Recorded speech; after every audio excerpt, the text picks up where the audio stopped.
Hey guys, glad you could make it. Tonight we're exploring the life of a Roman legionary. We picture a heroic soldier in gleaming armour, but the brutal reality is that for every hour spent in glorious battle, a legionary spent 1,000 hours on back-breaking construction and mind-numbing drills. He was less a conqueror and more a heavily armed handyman on the miserable edges of the empire. But first, it's time to stand down from your own daily watch. Get comfortable, let your head sink into your pillow, and allow your muscles to relax. If these calm tales from the brutal side of history help you find your rest, a simple like is always appreciated to support the channel. And please, tell us in the comments where you're reporting for your own night's sleep from. Ready?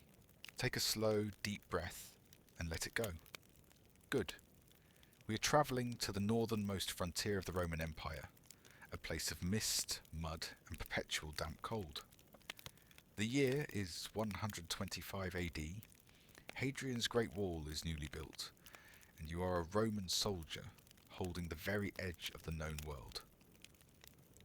The first sound of your day is not a gentle birdsong, but the harsh, brassy blare of the bucina, the military trumpet echoing through the pre-dawn darkness. It is a sound that drills directly into your skull, a sound that means your brief, inadequate period of sleep is over. You are a legionary, a soldier in the most powerful army in the world. But you are not a Roman from Rome. You are a provincial, perhaps from the sunnier, warmer hills of Hispania, who signed up for a 25-year term of service for the promise of a steady wage, and, at the end of it all, a plot of land and that most precious of all commodities, Roman citizenship. You swing your legs off your simple wooden bunk and onto the cold stone floor. You are in your designated barracks, a long, narrow building which you share with your century. The 80 men who are your brothers, your colleagues, and your constant, unavoidable companions. Your specific living space is the contubernium, a small, two-room chamber you share with 7 other men. It is cramped. It smells of unwashed wool, oiled leather, and sleeping men, and it is your only home in this cold, alien land of Britannia. You dress in the dark, the movements automatic, drilled into you by years of repetition. The woolen tunic, the thick leather sandals, or caligae. Then the armour. You begin to strap on the heavy, cumbersome pieces of your lorica segmentata, the segmented iron plates that are the iconic armour of your legion. It is cold against your skin, and every strap and buckle must be perfect. The discipline of the Roman army begins not on the training field, but here, in the dark, before the sun has even risen. You are not just a man. You are a cog in a great iron machine, and the machine is waking up. You file out of the barracks and into the central courtyard of the fort for the morning muster. The entire garrison assembles, your century finding its designated place in the perfect grid-like formation. The air is cold and misty, the sky a pale, washed-out grey. The standards of the legion, the eagle and the cohort banners, are brought out and saluted with a roar of voices. The password for the day is issued. Then comes the part you dread, the morning inspection by your centurion. He is a hard man, a veteran of a dozen campaigns, his face a mask of disciplined severity. He walks down the line of your contubernium, his vine staff, the symbol of his rank, tucked under his arm. His eyes miss nothing. A spot of rust on your helmet, a dull edge on your gladius, a strap that is not perfectly polished. Any of these infractions will earn you a sharp rebuke, extra duties, or even a flogging. Your life is one of constant, obsessive maintenance. Your equipment is your life, and keeping it in a state of perfect readiness is your primary duty. After the inspection, you are dismissed to collect your daily rations. You do not get a hot-cooked breakfast. You are given your share of frumentum, the raw grain, usually wheat, that is the staple of your diet. You must take this grain to the company millstone, a heavy, laborious hand-cranked device, and grind it yourself into coarse flour. From this, you will make a simple, hard bread, or more often, a thick, bland porridge called pulses. It is basic, functional fuel for a day of hard labour. You eat it quickly, standing with the other men of your tent group, before the trumpet sounds again, signalling the beginning of the day's work. There is no war. The tribes to the north, the Picts, are a constant low-level threat, but there have been no major campaigns for years. So what does a Roman legionary do when he is not fighting? He trains. Endlessly. The first half of your day is dedicated to the drill, the relentless, monotonous and physically punishing practice that maintains the legion's terrifying efficiency. You march for hours, in full armour, carrying your complete pack, a load of nearly 100 pounds. You march around the training field inside the fort, and you march for miles along the military road outside it. The goal is to be able to cover 20 miles in 5 hours as a matter of routine. After the march, there is weapons training. You do not practice against a living opponent. You practice against the palus, a thick wooden stake driven into the ground. You spend an hour with your heavy wooden training sword and wicker shield, practicing the basic, brutally effective movements of Roman combat. The shield punch, the short, economical underhand thrust with the gladius. The training is not about flashy swordsmanship. It is about conditioning your body to perform these few, simple, life-saving movements without thinking, in the chaotic press of a real battle. Then there is formation drill. You and your century practice the intricate ballet of the Roman battlefield. You practice forming the shield wall, the testudo, or tortoise formation with shields locked overhead, the complex wheeling maneuvers that allow a legion to change direction without breaking its line. It is all done under the bellowing commands of the centurion. A single man out of step, a single shield out of place, and the entire formation is punished. It is boring. It is exhausting. It is the same thing day after day, week after week, but you understand its purpose. It is this relentless, soul-crushing discipline that transforms a group of individual men into a single, cohesive, and utterly unstoppable killing machine. It is this training that makes you a Roman legionary, the most feared soldier in the world. The afternoon's work is of a different but no less demanding kind. The drills are over. Now the real work begins. Your sentry is assigned to a construction detail. You are marched out of the fort, not to a battlefield, but to a work site a few miles down the line of Hadrian's Wall. The Great Wall is a magnificent feat of engineering, but in the harsh, wet climate of northern Britain, it is in a state of constant, slow decay. Your task today is to repair a section of the wall where the foundation has been weakened by the winter rains. You are not just a soldier, you are a highly skilled and very heavily armed construction worker. You trade your sword for a pickaxe, your shield for a shovel. You are part of a team tasked with quarrying new stone from a nearby outcrop. It is hard, physical labour, no different from the work of a civilian stonemason, except that you are doing it while wearing a mail shirt, and with your helmet and shield always within arm's reach. The threat of a raid from the northern tribes is ever present. Your work crew is also a military patrol, a state of constant wearying vigilance. Other teams are mixing mortar. Others are clearing the drainage ditches that run along the base of the wall. It is a vast, ongoing public works project, and you are the primary labour force. You look around at the other men of your century, their faces grim with concentration as they hew the hard stone. You realize that the Roman Empire was not just conquered by the sword. It was built by the shovel, the axe, and the calloused hands of its soldiers.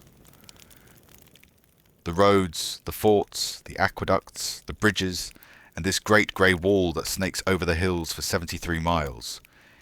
It was all built by men like you. You are the instrument of the Pax Romana, the Roman peace. And the brutal reality is that this peace is a product of constant, back-breaking labour, and the ever-present threat of overwhelming military force that your very presence represents.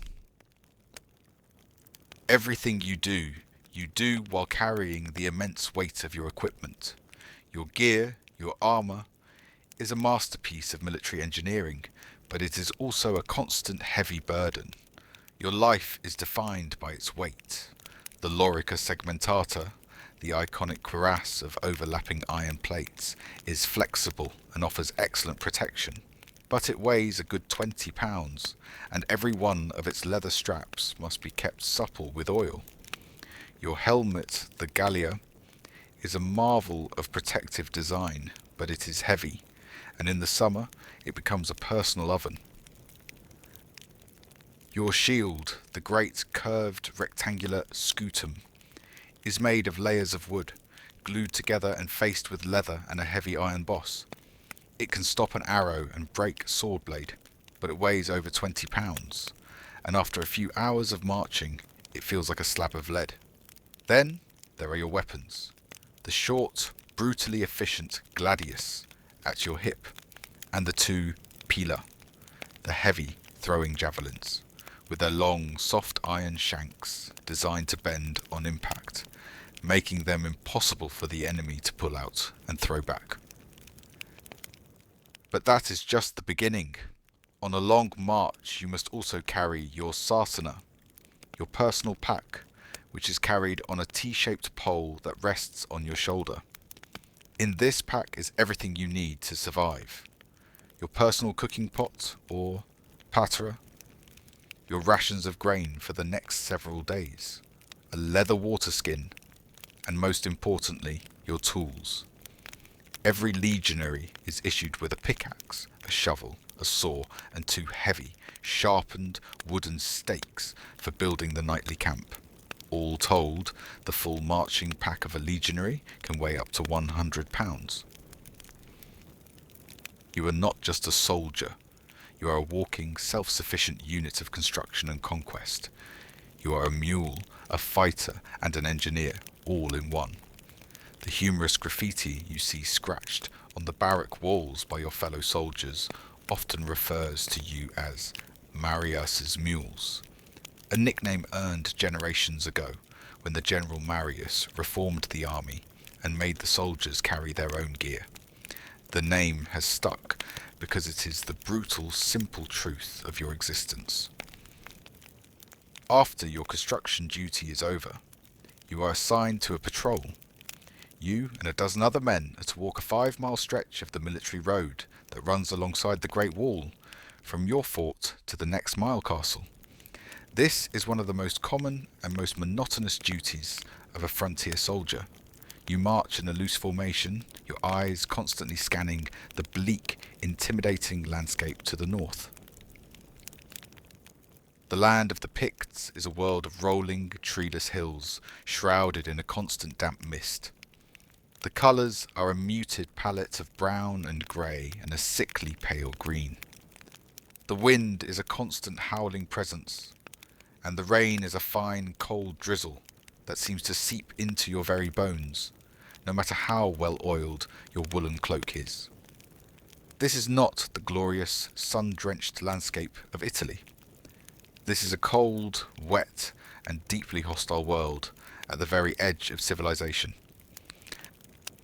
You see no one, but you feel a constant prickling sense of being watched. You know that beyond those hills are the tribes of the unconquered north, a people who have refused to bow to the power of Rome. You see the smoke from their hill forts in the distance. They are a constant, unseen threat. A patrol that becomes complacent. A sentry who falls asleep on watch. These are the opportunities they wait for. So you walk, your sandals squelching in the mud of the road's shoulder. It is a life of extreme boredom, punctuated by moments of sheer terror. For 99 days, nothing will happen. But on the 100th day, a painted screaming warrior might burst from the mist, his spear aimed at your throat.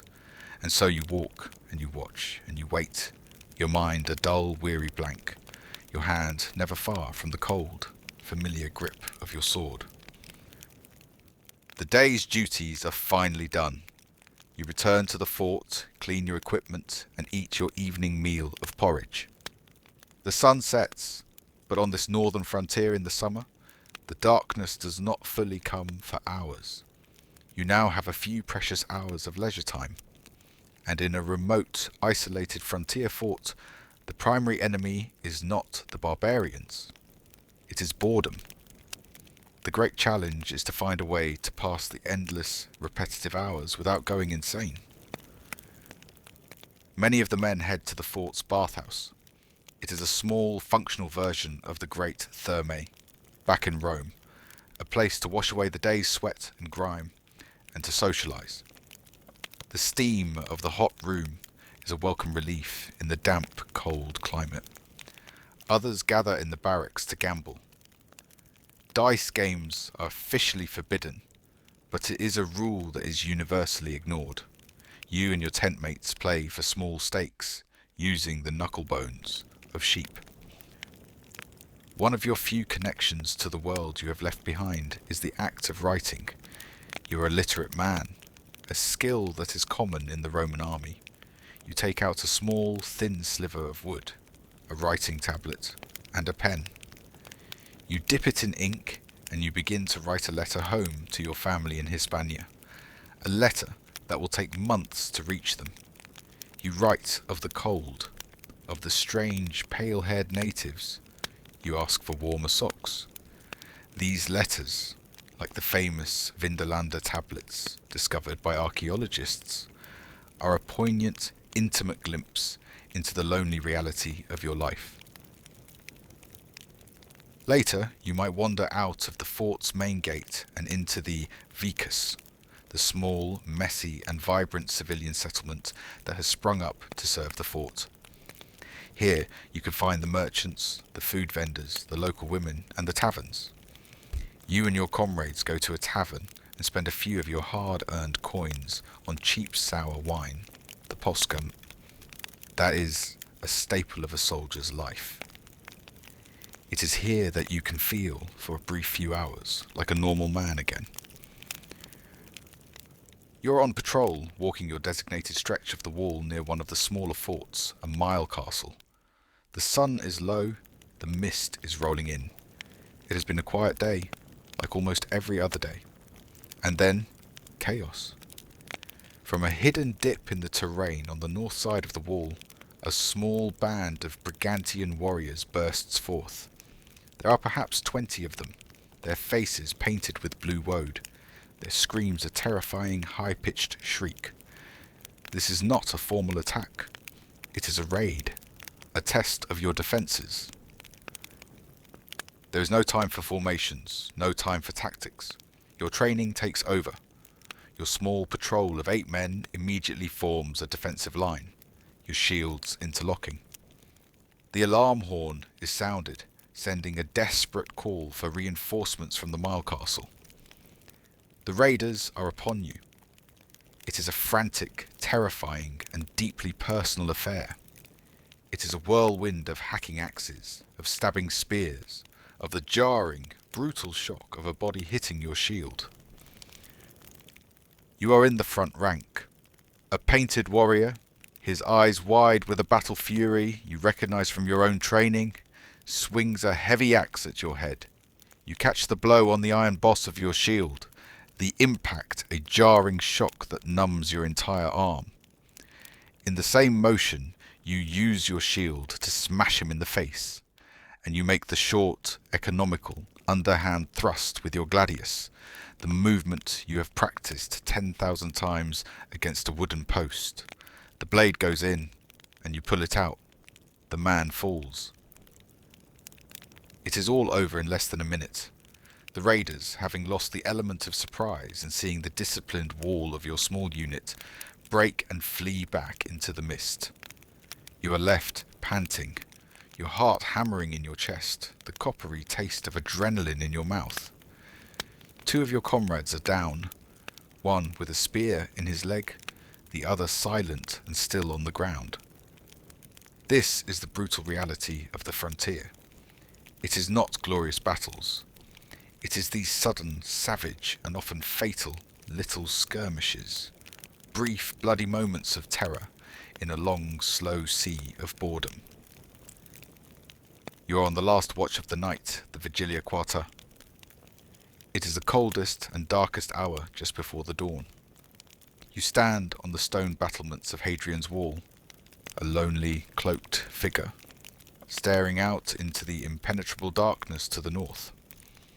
The wind is a constant, mournful presence, whipping at your cloak, a sound like a whispering ghost.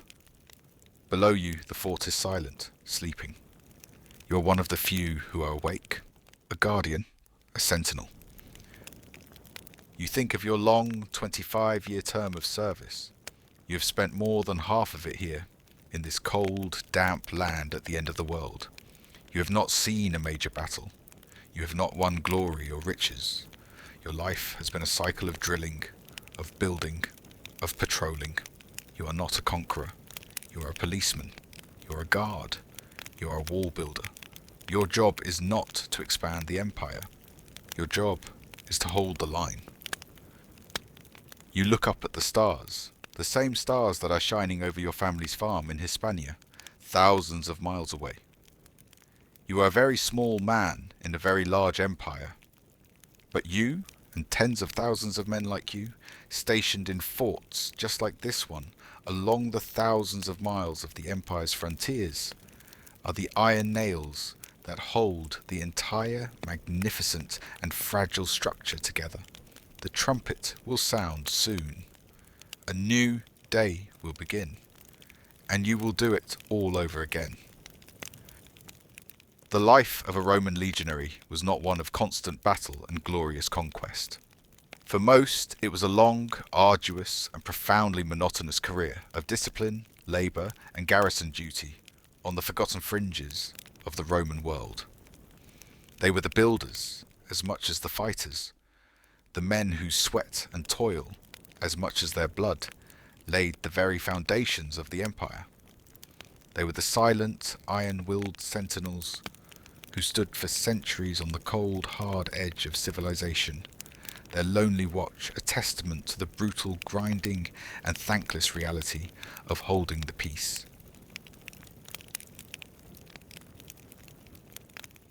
Hey guys, when we picture the Middle Ages, we often think of kings and nobles with majestic hawks perched calmly on their fists. It's an image of power, grace, and a noble partnership between man and nature.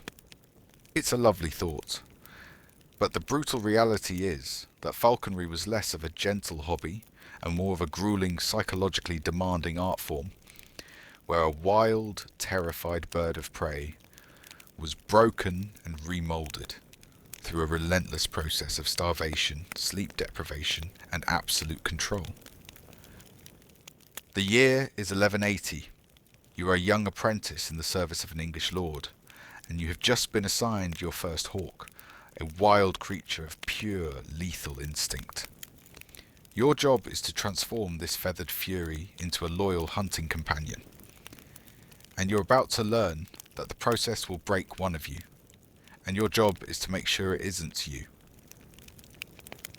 Your world is the Mews. It's a long stone building tucked away in a quiet corner of your lord's castle grounds. The air inside is thick with a unique and potent smell, a combination of the sharp, musky scent of the birds, the faint, coppery tang of raw meat, and the dry, herbal aroma of the herbs strewn on the floor to keep the place clean. This is the domain of the hawks, and your life revolves around it.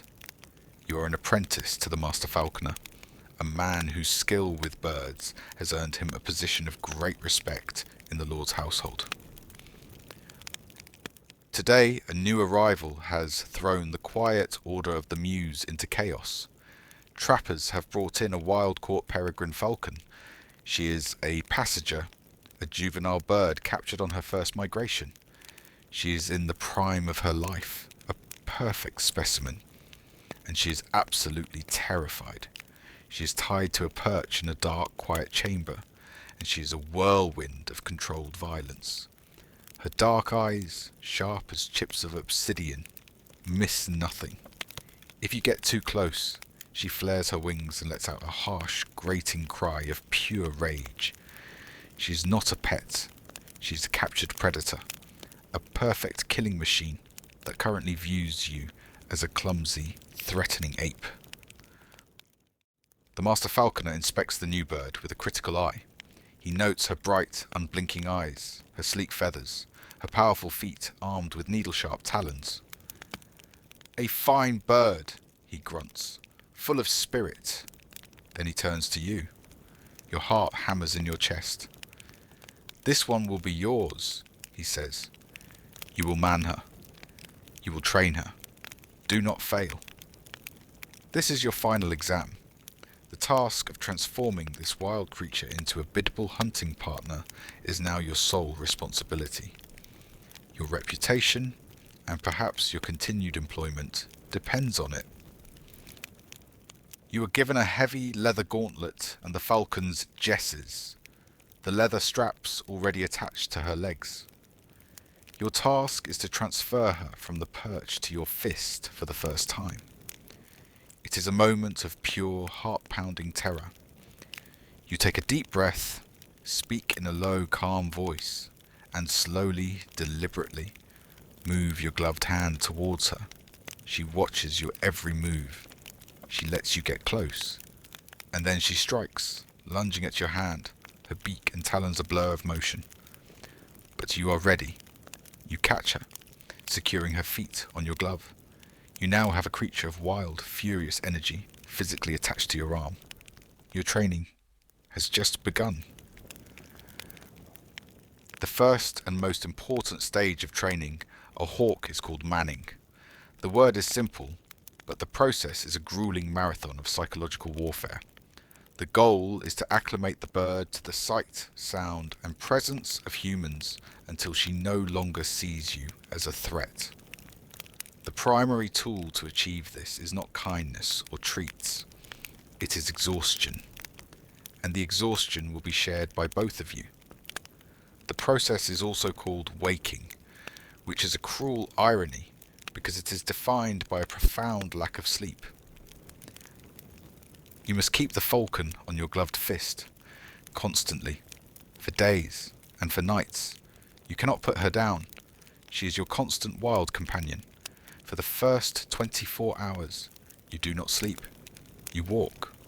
You walk endlessly around the castle courtyard, up and down the stone corridors of the Mews. The constant gentle motion is meant to keep the hawk slightly off balance, preventing her from resting, forcing her to concentrate on staying upright on your fist. You speak to her constantly, a low, soothing monologue. You tell her about your day. You hum tunes. You describe the stones on the wall.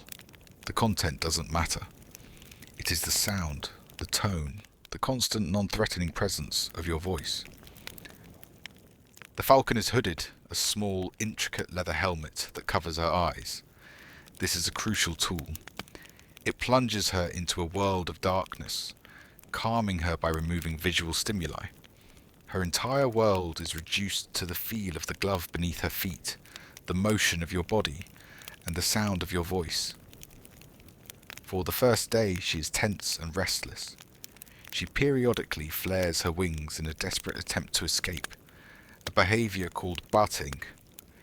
Each time, you must calmly untangle her leash and settle her back on your fist, your movements slow and deliberate.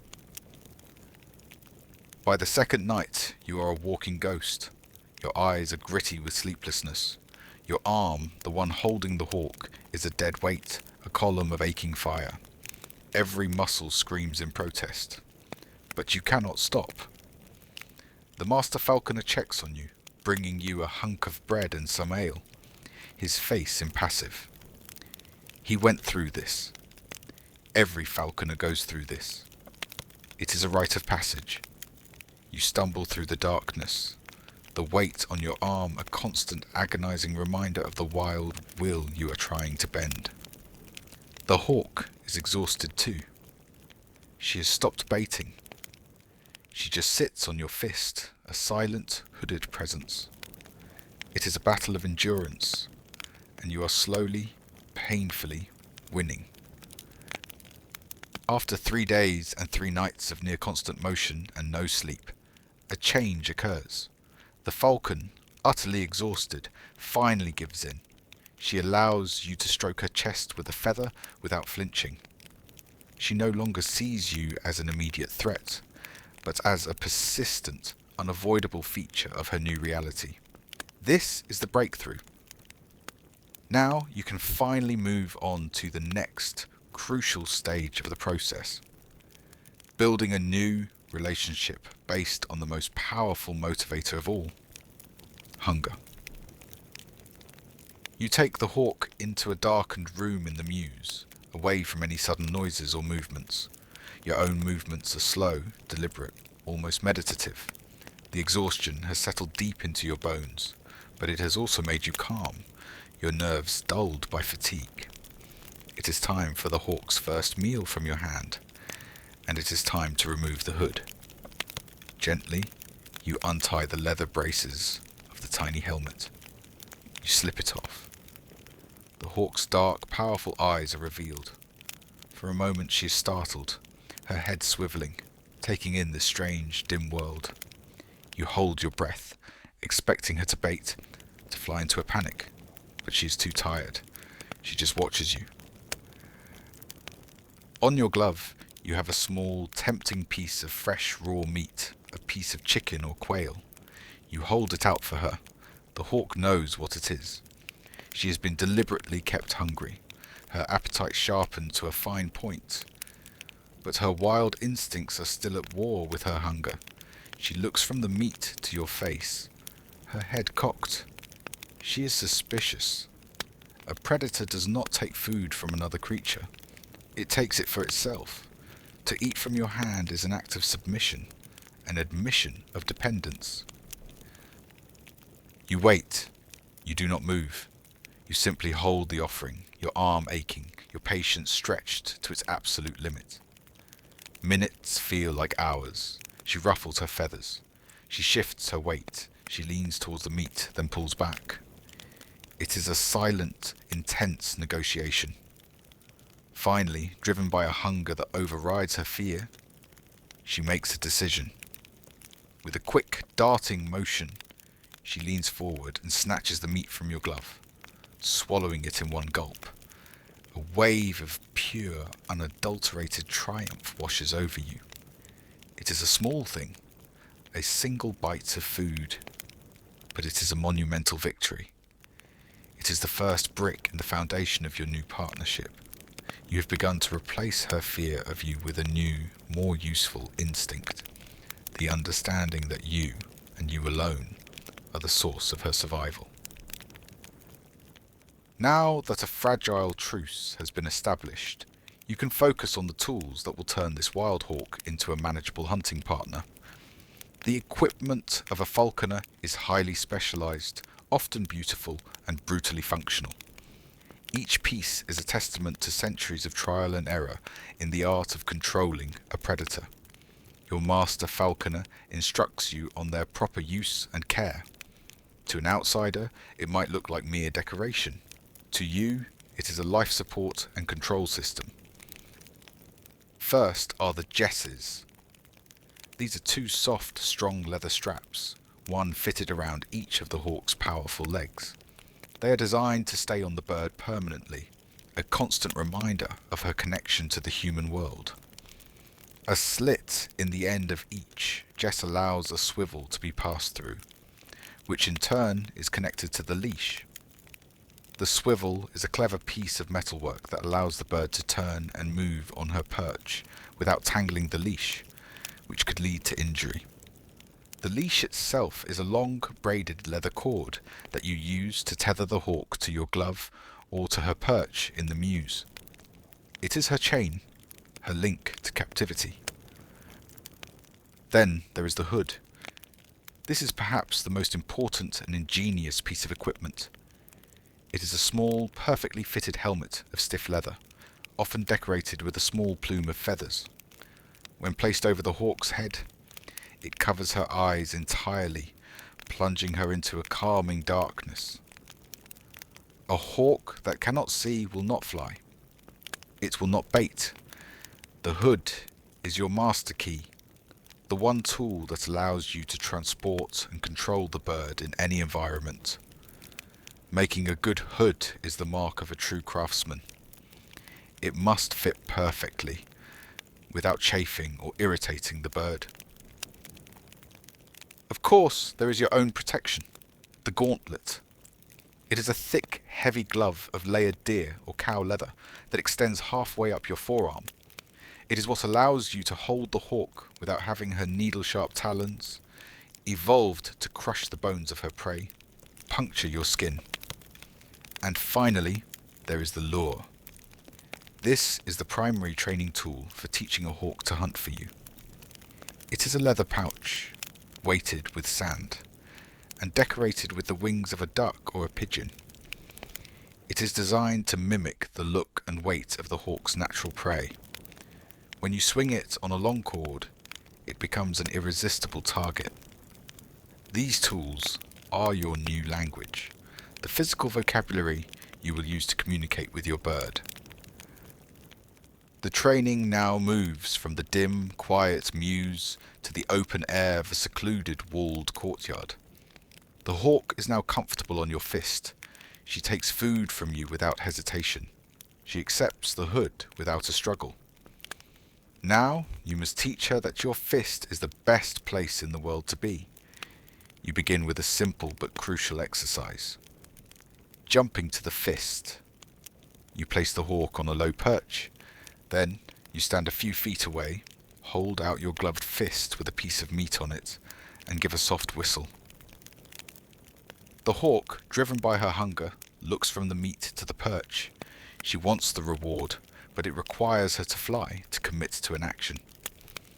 After a moment of hesitation, she takes a small hop and flutters across the gap, landing clumsily on your glove. You immediately let her eat the reward. You praise her with a calm, reassuring voice. You repeat this over and over, gradually increasing the distance. Soon, she's flying the entire length of the courtyard to land on your fist, a powerful and beautiful sight. She's learning the fundamental equation of her new life. Your fist equals food. Now you introduce the lure. This is the tool that will teach her to hunt, not just for herself, but in partnership with you. You take her out to the courtyard, hungry and sharp. You show her the lure, letting her peck at a piece of meat tied to it. Then, you begin to swing it on its long cord, around and around your head. The hawk, perched on your fist, watches the lure with an intensity that is terrifying. Her eyes are locked on the feathered object, her body tense. To her, this is prey. All of her millions of years of predatory instinct are focused on that spinning shape. You let the lure drop to the ground. Then you cast the hawk from your fist. She flies after it, not with the short flutter she used to get to your fist, but with purpose. She hits the lure, her talons sinking into the leather, and she mantles over it, spreading her wings to protect her kill. You let her eat the meat attached to it. You have just simulated a successful hunt. You repeat this dozens of times over many days. Swing the lure, cast the hawk, let her take it. You're engraving a new pattern in her wild brain. That strange, spinning, feathered thing is the ultimate prize, the most reliable source of a full belly. You are one step closer to the field. Your falcon is now a master of the lure. The moment she sees it, she is a focused, quivering arrow of intent. She will fly from any distance to seize it, but all her flights have been in an enclosed courtyard. The time has come for the next great test of her training, and the most nerve-wracking moment for any falconer, her first flight in the open. The fear that she will simply fly away, remembering her wildlife and disappearing over the horizon, is a cold knot in your stomach. To mitigate this risk, you will use a creance. The creance is a long, lightweight line, hundreds of feet long, made of strong, braided cord. You take the hawk out to a wide, open meadow outside the castle walls. The world is suddenly vast, full of 1,000 sights and sounds that could spook her. You tie one end of the creance securely to the swivel on her jesses. You hold the other end. It is her safety line, her only connection to you. You have an assistant, another apprentice, to help you. He holds the hawk on his fist 100 feet away. You stand in the middle of the field and show her the lure. You give your whistle, the signal she now knows well, and swing the lure. Your assistant casts her into the air. She takes flight, her powerful wings eating up the distance. The feeling is a mixture of pure exhilaration and absolute terror. She is a magnificent creature, born for the sky, and for a heart-stopping second, you think she will just keep going. But then her training kicks in. She sees the lure, her primary objective. She banks, turns, and flies directly towards it, landing on it with a satisfying thud. You let out a breath you didn't realize you were holding. You repeat this exercise for days, letting her fly further and further to the full extent of the long creance. You are building her confidence and your own. You are proving to her and to yourself that the bond you have forged is stronger than the call of the wild. Finally, the day comes when the master falconer declares that she is ready. The creance is untied. From now on, when she flies, her return will be a matter of choice alone. Her training is complete. Now she must learn to be a hunter. She must be entered. The hawk is trained, but she is not yet a falconer's hawk. She is a finely tuned athlete who knows how to attack a leather bag of feathers. Now you must bridge the gap between training and reality. You must enter her on her chosen quarry. As a peregrine falcon, she is a specialist, an aerial hunter whose prey is other birds. Her first real hunt will be a carefully orchestrated event designed for success. The Lord himself, along with several of his noble guests, will be attending. This is not just a training exercise anymore. It is a performance. The pressure on you is immense. You ride out from the castle with the Lord's hunting party. It is a colourful and noisy affair. There are the nobles on their fine horses, dressed in bright hunting attire. There are the dog handlers with a pack of spaniels, whose job it is to run through the reeds and marshes to flush birds into the air. And there is you, on a sturdy pony, with your hawk on your fist. She's hooded, calm amidst the chaos, her world a quiet darkness. You feel the familiar, comforting weight on your arm, but your stomach is churning with nerves. All your months of sleepless nights, of patient training, of endless repetition, all come down to this moment. The party reaches a wide, marshy riverbank, a place known to be teeming with ducks and partridges. The master falconer rides beside you. "Keep your nerve, boy," he says, his voice low. "Trust the bird, and trust your training." The dog handlers unleash their spaniels.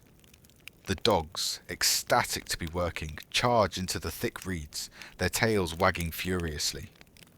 The hunting party falls silent, all eyes on the reeds, waiting. You reach up with your free hand and loosen the braces of your hawk's hood. You can feel her tense on your fist. She can hear the dogs. She can smell the water. She knows what is coming. The hunt is about to begin. Suddenly, there is a frantic splashing and a panicked burst of quacking.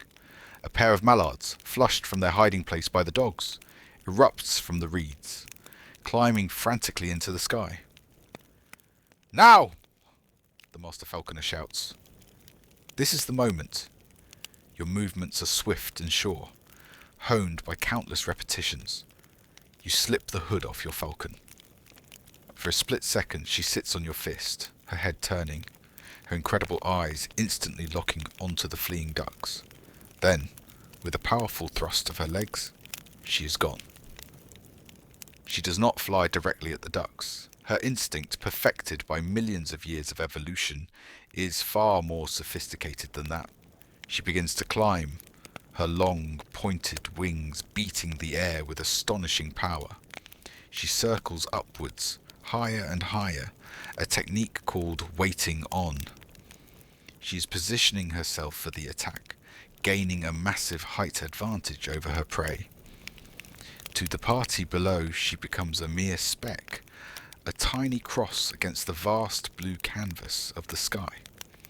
The ducks, seeing the danger, are flying for their lives, their wings a desperate blur. You watch, your heart in your throat, your entire being focused on that dot in the sky. Then it happens. The falcon, having reached her preferred altitude, banks, folds her wings back into a sleek teardrop shape, and begins to fall. It is not a flight, it is a dive. This is the legendary stoop. She plummets towards the earth at a speed that seems impossible, well over 200 miles an hour. She is a living missile of feather and bone. You can hear the sound of the air rushing over her wings, a low tearing whistle that grows louder and louder. The world seems to move in slow motion. The falcon adjusts her trajectory with infinitesimal movements of her wings and tail, a calculation of speed, angle, and wind that is far beyond any human comprehension. She closes the distance to the rearmost duck in the blink of an eye. The impact is not a grab, but a devastating high-speed collision. She strikes the duck with her rear talon in a closed fist, a blow like a hammer from the sky. There is a small explosion of feathers. The duck, killed instantly, tumbles from the air, while the falcon, with a flick of her wings, pulls out of her dive and circles, ready for her reward. It is a moment of perfect, lethal, breathtaking beauty. The falcon has made her kill. The dead duck lies in the grass by the riverbank. The falcon circles once, then glides down to land beside her prize. This is the final and most crucial test of her training. A wild hawk, having made a kill, would never give it up. She would mantle over it, spreading her wings and tail, ready to fight off any creature that tried to steal her meal. Your hawk does this now, her instincts taking over. She glares at the approaching dogs, her posture one of pure aggression. Your job is to reclaim the kill and reward the hawk. This is the essence of the partnership. You dismount and approach her slowly, calmly. You do not rush. You speak to her in the same low, reassuring voice you have used for months. In your hand, you hold a tidbit of her favourite meat, a warm quail leg from a pouch at your belt. You are here not to steal, but to trade. You kneel beside her. She watches you, her wild eyes still blazing, but she does not fly away. She knows you. She knows your voice. She knows your glove. You offer her the tidbit. She hesitates, looking from the dead duck to the offering in your hand. This is the moment where months of conditioning pay off. She has learned that you are the source of the best and most reliable food. She steps off the duck and onto your glove, taking her reward. You praise her lavishly. One of the dog handlers retrieves the duck. The hunt is over. The Lord and his guests ride up, their faces full of excitement and admiration. A magnificent flight, the Lord declares, beaming at you. A truly fine bird, masterfully trained. You feel a surge of pride that is deep and profound. You look at the hawk on your fist, this creature of wildness and sky. You have not tamed her. You cannot tame a falcon. Instead, you have forged a strange and powerful bond with her, a partnership built on a delicate balance of control and respect, of hunger and trust. You have taken a piece of the wild and, through endless patience and a deep, intuitive understanding, made it your ally. She will never be a pet. She will never love you, but she will fly for you. And in this brutal, beautiful world, that is more than enough.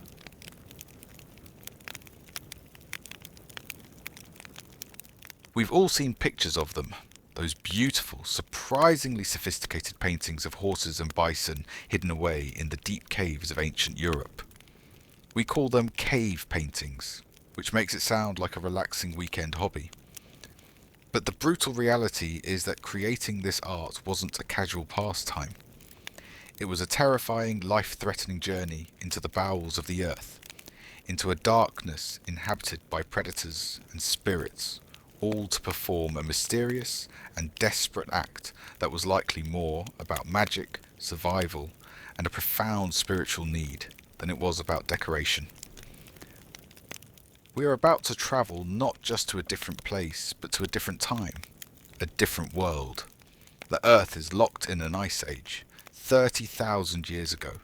You are about to become one of the first human artists on a dangerous pilgrimage into the dark.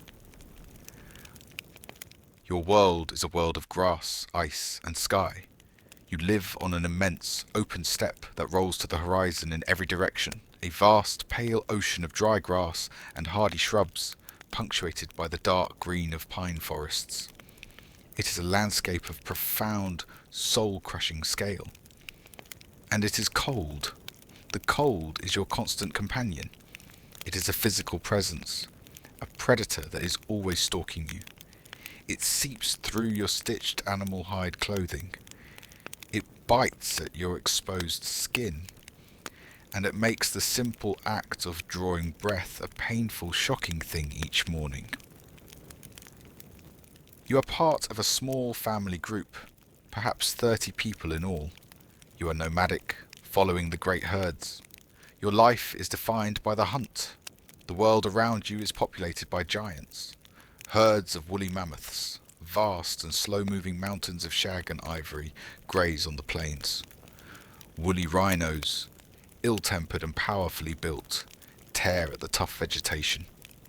Great herds of bison, reindeer, and wild horses flow across the landscape like rivers of life. These animals are everything. They are your food, your clothing, your tools, your shelter. Their bones form the framework of your huts. Their hides cover it.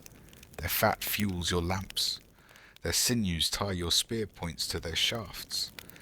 They are the source of your entire existence. But this world is also filled with danger. At night, you huddle close to the fire in your hide tent, listening to the sounds of the darkness. The howl of a wolf pack is a familiar, chilling chorus. More terrifying is the deep, coughing roar of a cave lion, a beast far larger and more powerful than any modern lion. And then there are the cave bears, colossal creatures that can crush a man with a single swipe of their paw. Every venture out from the relative safety of your camp is a gamble. Every hunt is a life or death struggle. Your people are tough, resilient, and deeply connected to this harsh, beautiful world. You know the seasons, you know the tracks of the animals, you know which plants can heal and which can kill. But you also know that your survival is fragile. You live and die by the health of the herds and the whims of a world you do not control. A world of powerful hidden forces. And sometimes you feel the need to speak to them. For many weeks the hunting has been poor. The great herds of bison have moved on from their usual grazing grounds. The hunters return day after day, their shoulders slumped, their spears clean. A gnawing hunger has settled in the bellies of your people. A sickness is spreading through the camp, a dry cough that saps the strength of the old and the very young. A sense of anxiety, a quiet dread, hangs in the cold air. The delicate balance of your world has been upset. The spirits are angry. The elders gather in the largest hut, their faces grim in the flickering firelight. They speak in low, hushed tones. They decide that a great ceremony is needed. The spirits of the animal world, the great powers that give and take life, must be contacted. They must be honored, appeased, perhaps reminded of their connection to your people. And for this, you are needed. You are not the strongest hunter or the wisest elder. You are something else. You are the one who sees. In your dreams, you see the shapes of the animals, not as flesh and blood, but as spirits of immense power. And you have a skill, a strange gift. You can make those shapes real. You can bring them from the spirit world into this one. Your task is not a hobby. It is not decoration. It is a sacred and heavy responsibility. You must journey to the special place, the place where the veil between worlds is thin. You must go into the belly of the earth, into the great cave, and you must make the great animals appear on the stone. It is an act of magic, of prayer, of desperation. The survival of your clan may depend on it. You feel the weight of your people's hope and fear settle upon your shoulders. You accept the task. The journey must be prepared. Creating your art is not a simple matter of inspiration. It requires tools and technology, a careful gathering of the earth's own pigments. The day after the elders have spoken, you begin your preparations.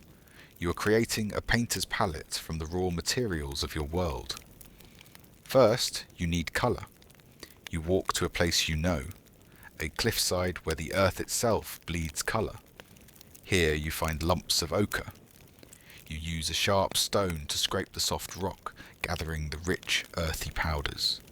You find a deep blood red and a vibrant, warm yellow.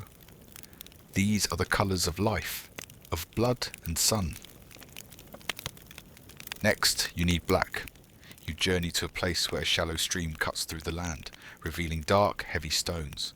This is manganese dioxide, a mineral that will give you a powerful, absolute black. It is harder than the ochre, and you must use a heavy stone to break off chunks and grind them into a fine powder between two rocks. For a different kind of black, a softer black for shading, you will use charcoal from the sacred fire, the ever-burning heart of your camp. You select a few perfectly burned sticks and wrap them carefully in a piece of hide. But powder alone is not paint. You need a binder, a liquid to transform the dry dust into a paste that will stick to the cold, damp walls of the cave. There are many options. Sometimes you use the clear, mineral-rich water that drips from the cave ceiling itself. Other times you use plant juices or even blood from a recent kill. But the best binder, the one that will last for generations, is animal fat. You take a lump of rendered bison fat, a precious source of energy, and set it aside for your sacred task. You also need tools to apply the paint. Your brushes are not fine sable. They are created from the world around you. You chew the end of a green twig until the fibers separate, creating a crude but effective brush. You gather pads of soft moss and fungus. You take a bunch of coarse horsehair and bind it tightly to a stick with sinew. For the most magical effects, you find the hollow, delicate wing bone of a large bird. This will become your airbrush, a tube through which you can blow the powdered pigment to create soft, hazy outlines. Finally, you prepare your light source. You take a shallow, hollowed-out piece of sandstone. This is your lamp. You fill it with precious animal fat and lay a wick of moss or juniper in it. This tiny, flickering flame will be your only defense against a darkness more complete than any you have ever known. Your kit is ready. The time has come. You and 2 chosen companions, strong hunters who will protect you and help carry the supplies, stand at the mouth of the great cave. It is a familiar place. The wide, sunlit entrance is a known shelter, a place where your people have camped for generations, leaving behind the bones of their meals and their broken tools. But today, you are not staying in the light. You are going further.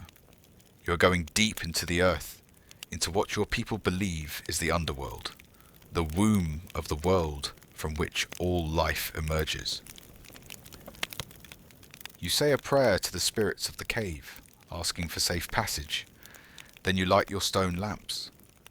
The wicks sputter for a moment and then catch, casting a warm, flickering glow. You take a deep breath of the cold, outside air, and you step across the threshold, into the dark. The change is immediate and absolute. The roar of the wind and the sounds of the living world are instantly cut off, replaced by a profound, echoing silence. The sunlight vanishes. The temperature plunges. A constant damp chill that feels completely different from the dry cold of the outside world. The only light is the small dancing flame of your lamp. It throws your shadows, huge and distorted, against the rock walls. Your world shrinks to the tiny pool of light around you. Beyond it lies an ocean of absolute, primordial blackness. You move deeper into the cave. The passage begins to narrow. The floor is uneven, littered with rocks that have fallen from the ceiling over countless centuries. You must watch your every step. A twisted ankle here would be a death sentence. The only sound is the soft padding of your hide boots on the sandy floor and the gentle plink, plink, plink of water dripping from the ceiling, a sound that has been echoing in this darkness for longer than humans have existed. It feels like you are leaving the world of the living behind. You are entering a different state of being, a sacred space, a place outside of time. Your journey has just begun, and the easy part is already over. The path ahead is one of great danger and mystery. As you venture deeper into the labyrinth, the familiar comfort of the cave entrance becomes a distant memory.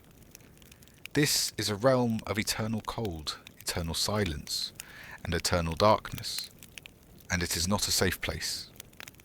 The journey to the sacred chambers is a trial in itself, a test of your courage and your physical limits. The main passage begins to split into a confusing web of smaller tunnels. You must choose the right path, guided only by memory and subtle markings left by those who came before you. To take a wrong turn here would be disastrous. To get lost in this infinite blackness is to be consumed by it, to become another set of bones for future generations to puzzle over. Sometimes the passage becomes terrifyingly narrow. You must get on your hands and knees to crawl. Then even that is not enough. You come to a place the old ones called the squeeze. It is a tight, vertical fissure in the rock. To pass, you must exhale all the air from your lungs and squeeze your body through the opening, the cold, rough stone pressing in on you from all sides, the weight of a mountain above you. For a moment, you are trapped, pinned in the bowels of the earth. Panic, cold and sharp, rises in your throat, but you push it down. You must trust the path. You must keep going. You are not the first living thing to have sought shelter in this deep place. Your flickering lamplight often falls upon signs of other, more dangerous inhabitants. You see deep, parallel gouges in the soft clay walls, the claw marks of a giant cave bear. The beast itself is likely hibernating in some deep chamber, but the thought of waking one is a constant low-level terror. You find their sleeping pits, smooth, bowl-like depressions in the cave floor where these colossal animals have slept for centuries. The ground is littered with their bones, some of them shattered and splintered. The psychological toll is immense. The absolute darkness plays tricks on your mind. In the dancing, flickering lights of your lamp, the rock formations seem to shift and move. You see shadows that look like lurking predators. The profound silence is unnerving, making the sound of your own heartbeat feel like a drum.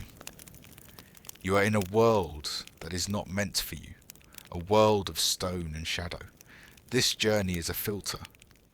It ensures that only the most determined, the most courageous, can reach the sacred places where the great art is made. After hours of walking, crawling and climbing, you arrive. You enter a vast chamber, its ceiling so high that your tiny lamps cannot find it. The air here feels different. It is still and heavy. This is the place. This is your canvas. You have seen it before, in the visions of the elders. This is one of the great sacred galleries. You and your companions set down your supplies, your movements slow and reverent. You are standing in a place where the spirit's world touches the world of stone. You take your lamp and begin to explore the walls. The rock is not a flat, lifeless surface. It is a living, breathing thing. Over thousands of years, water has shaped the limestone into incredible formations. There are flowing curtains of stone, bulging protrusions, deep cracks, and smooth, inviting hollows. To an ordinary eye, it is just a rock wall. But to you, the one who sees, it is already full of life. You run your hands over the cold, damp surface. You are not looking for a blank space to fill. You are looking for the animals that are already here, sleeping in the stone, waiting for you to give them form. You see it, a large rounded bulge in the wall. To you, it is not a random lump of rock. It is the powerful, pregnant belly of a bison. A long, thin crack in the stone becomes the animal's back. You have found your first subject. The wall itself is telling you what to draw. This is the great secret of your art. You are not imposing your vision on the world. You are collaborating with it.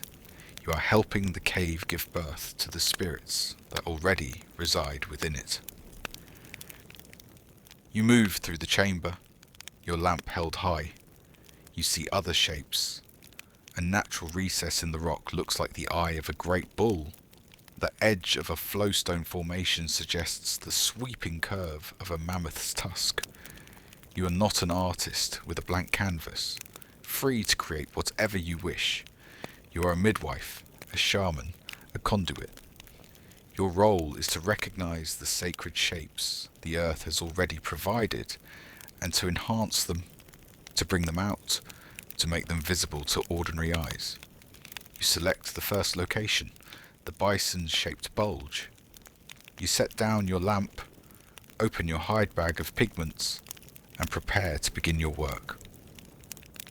The ceremony begins. One of your companions produces a flute, carved from the bone of a vulture. He begins to play a simple, haunting melody, the notes echoing strangely in the vast, dark chamber. The other companion begins a low, rhythmic chant. The music is not for entertainment.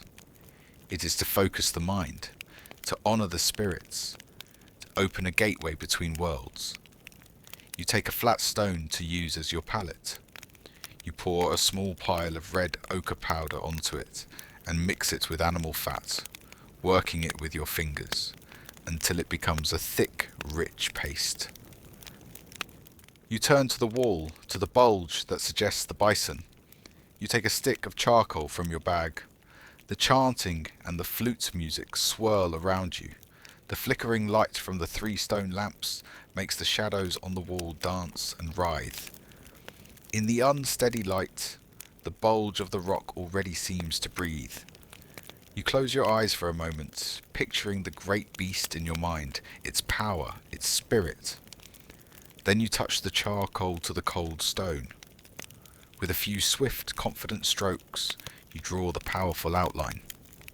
The strong, curved back, the massive head, low to the ground, the short, sharp horns, the delicate legs that seem too small to support such a huge body.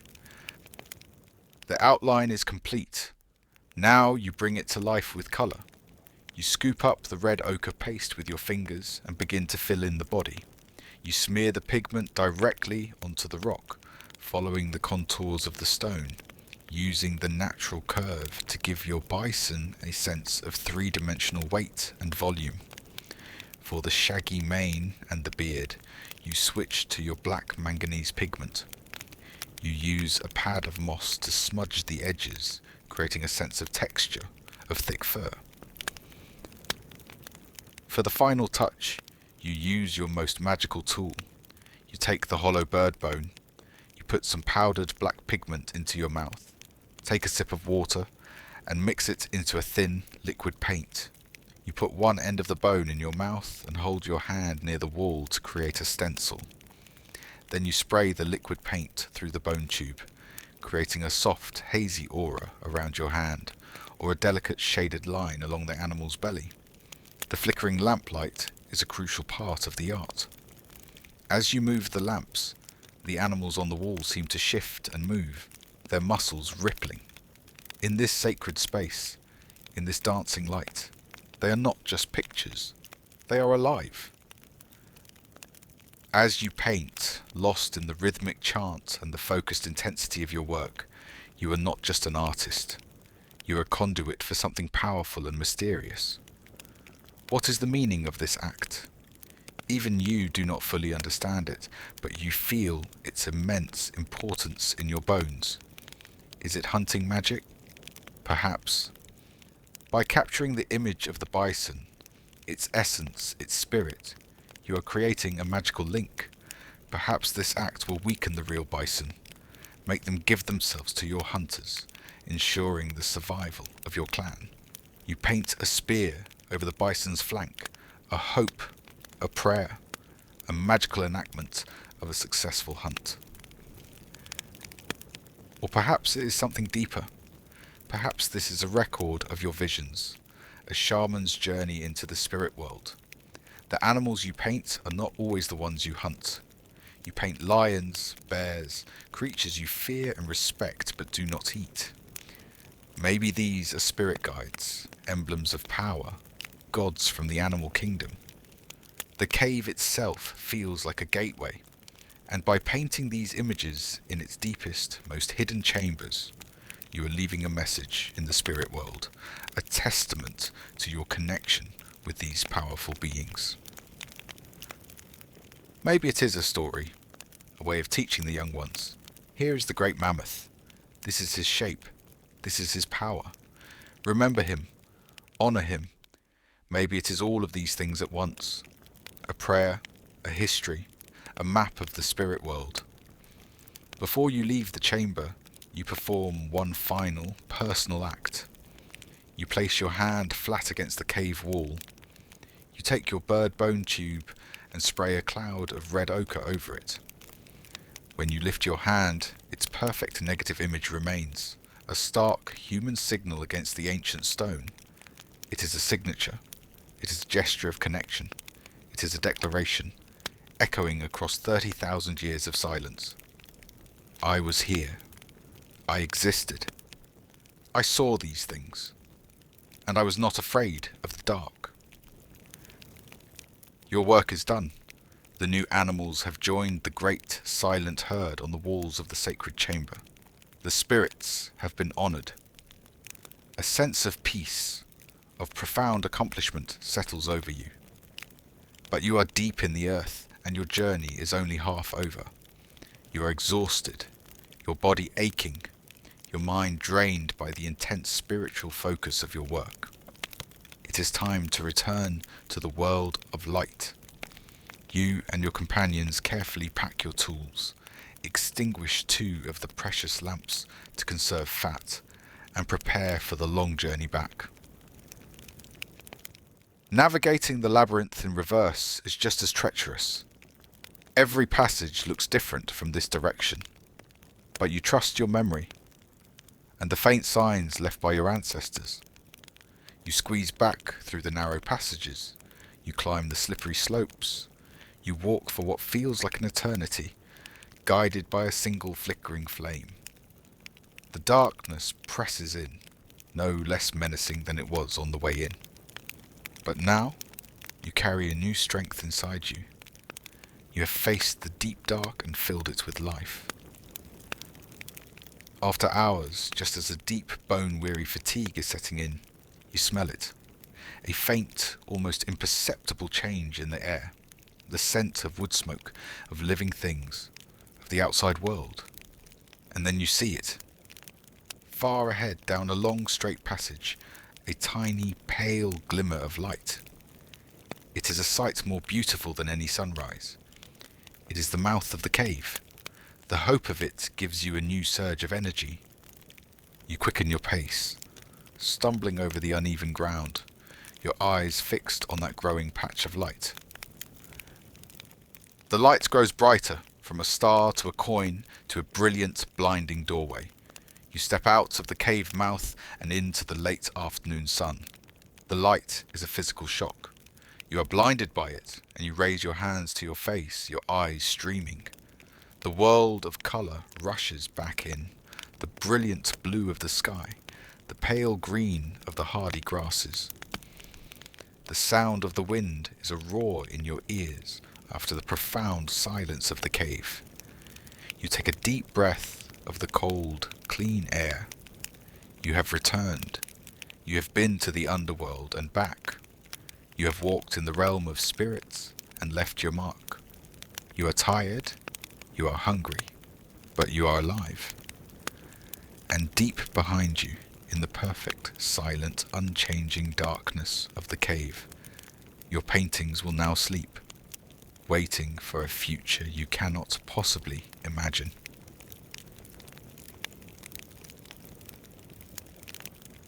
When we think of the great wonders of the medieval world, we often picture the soaring Gothic cathedrals of France or the mighty castles of England.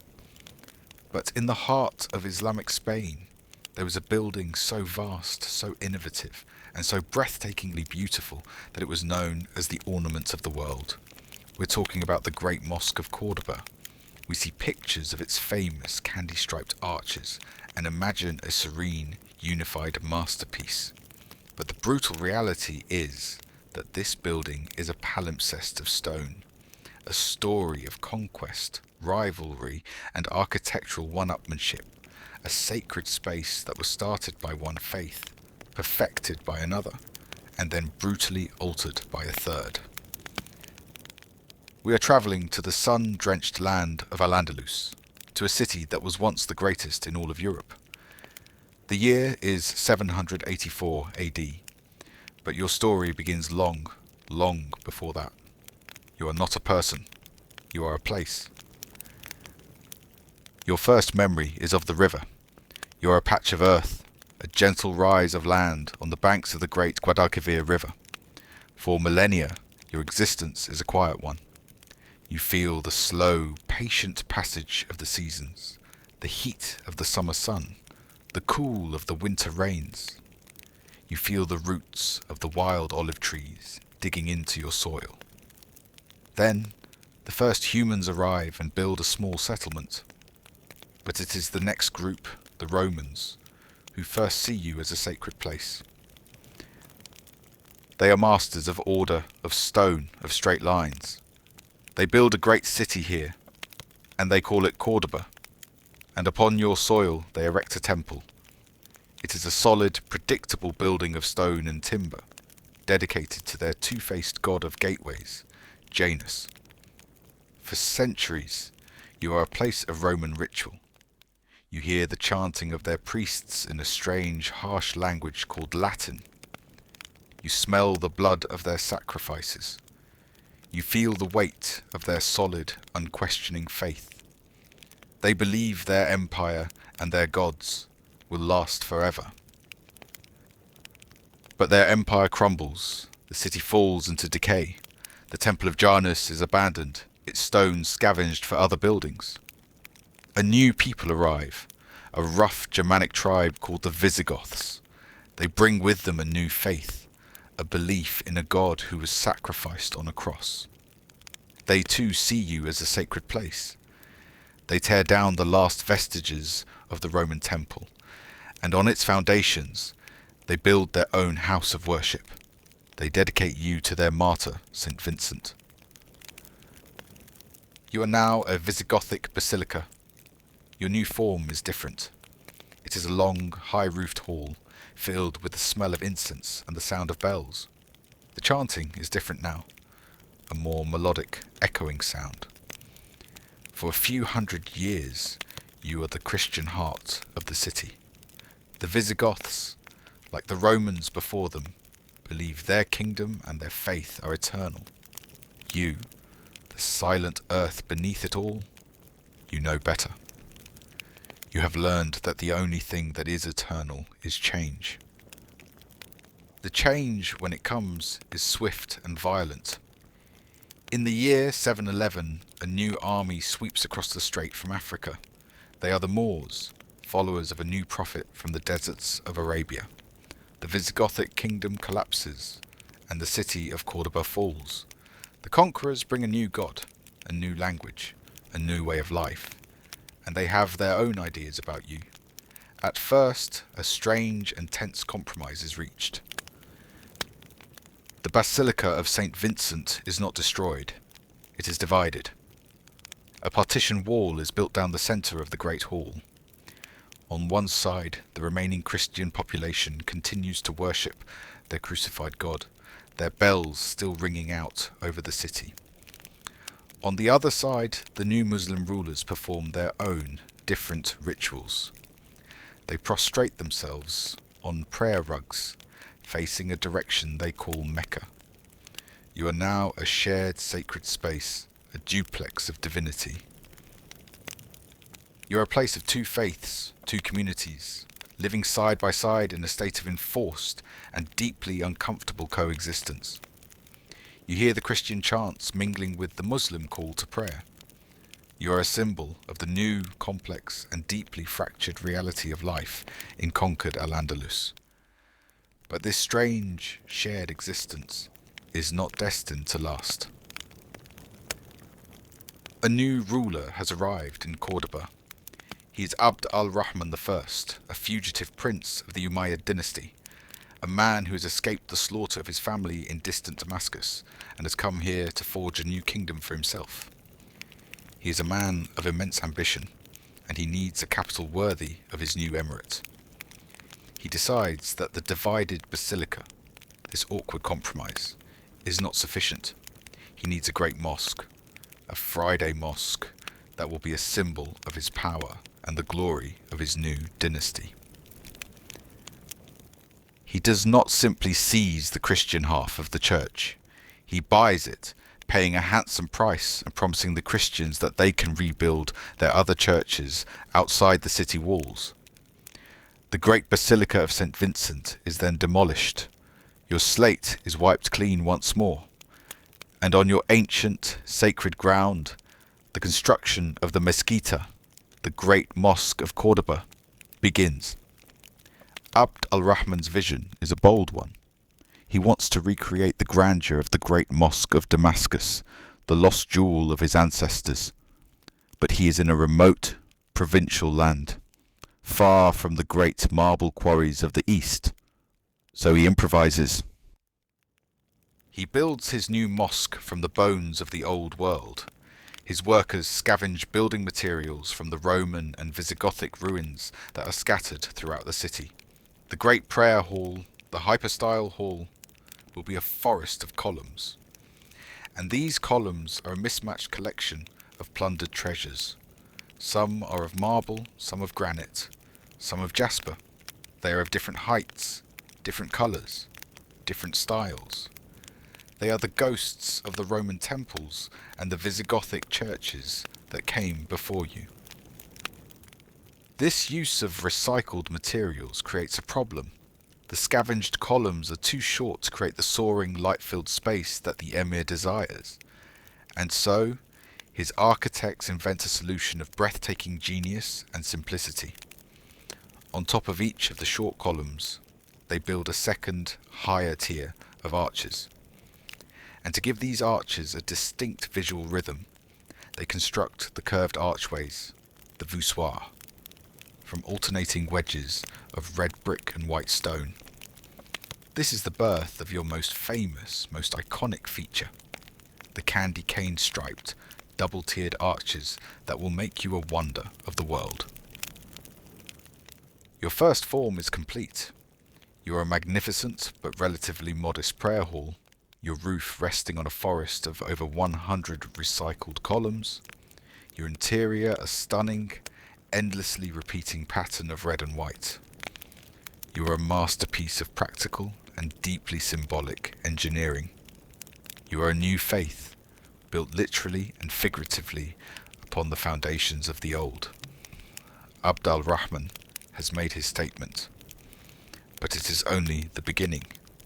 You have been born, but you are not yet finished growing. For the next 200 years, you are a work in progress. You are not just a building, you are a dynastic project, a canvas upon which each successive ruler of Al-Andalus will attempt to leave his own indelible mark.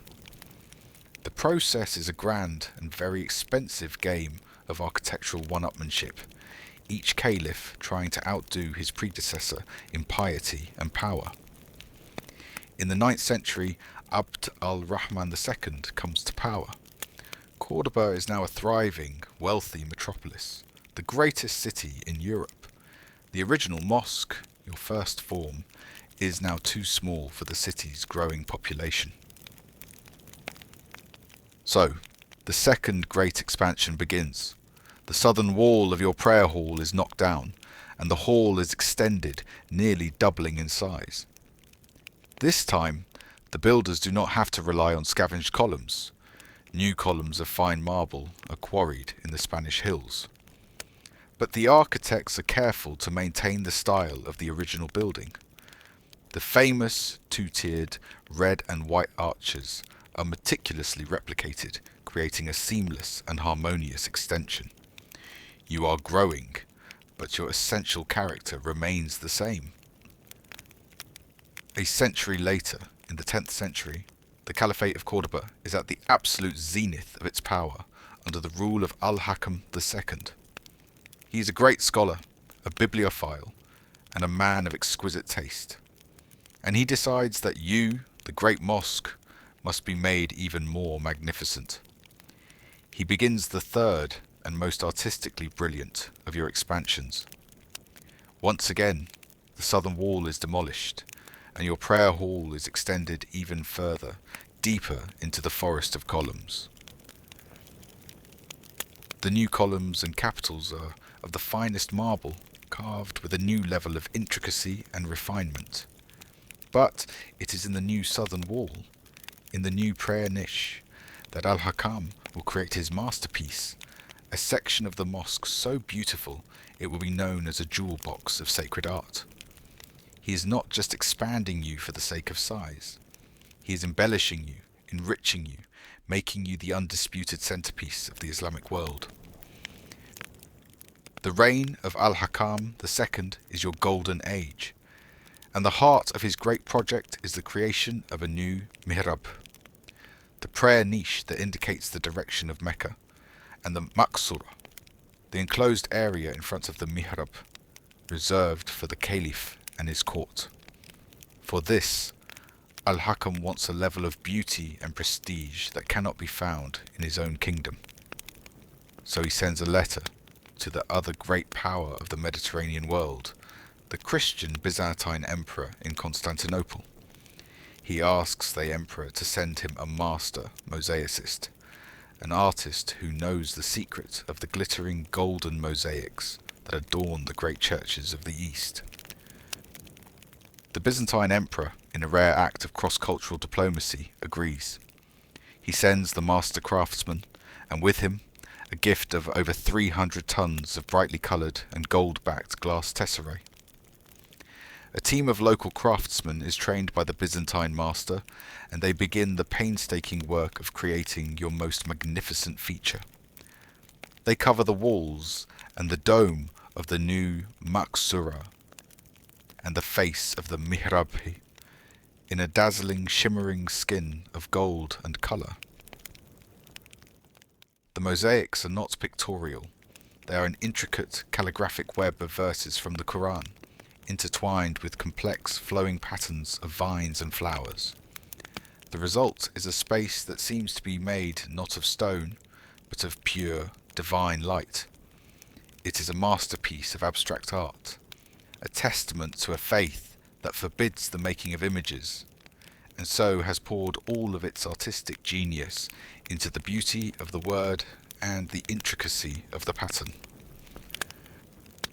When the light from the oil lamp strikes the millions of tiny, unevenly set glass tiles, the entire space glitters and seems to dissolve, transporting the worshipper into a different, more heavenly realm.